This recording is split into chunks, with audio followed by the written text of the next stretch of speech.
ito ay rated SPG. Striktong patnubay at gabay ng magulang ang kailangan. Maaaring may masiselang tema, lengguwahe, karahasan, sexual, horror o droga na hindi angkop sa mga bata.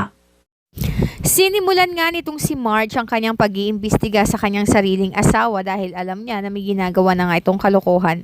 Hindi nga niya matatanggap na ang lalaking minahal niya ay lolokohin lamang siya ng ganun-ganun na lamang. Kaya naman gumawa nga siya ng paraan ng sa ganoon nga ay masundan nga ang kinaroroonan nitong si Paulo kapag madalas nga niyang sinasabi na nasa opisina siya kahit oras na ng uwian.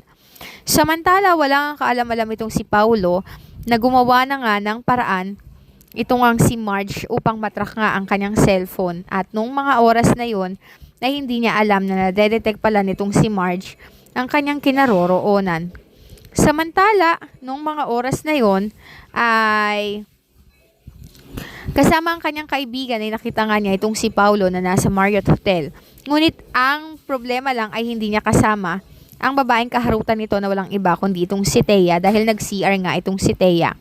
Sinwerte pa rin talaga itong si Thea dahil nakalagpas nga siya sa mga kamay nitong ang si Marge. At tinanong naman itong si Marge itong ang si Paulo kung anong ginagawa nito sa hotel. Sinabi nga ni Paulo na emergency nga na pumunta siya dito dahil pinapapunta siya ng kliyente. Ngunit hindi kumbinsido itong si Marge. Kaya naman, sinabi nga niya na gusto niyang makilala ang kliyenteng ito.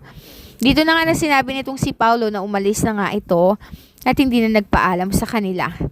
Hindi naman naniniwala itong si Marge sa mga sinasabi ng kanyang asawa.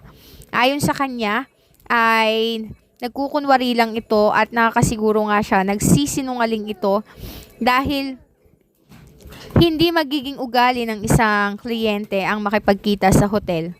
Bagay na hindi nga magawa nitong si Paulo na makumbinsi itong si Marge.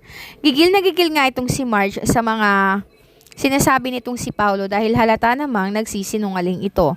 Agad namang tumakbo nga itong si Thea palabas ng hotel dahil sa senyas nga nitong si Paulo sa kanya na umalis.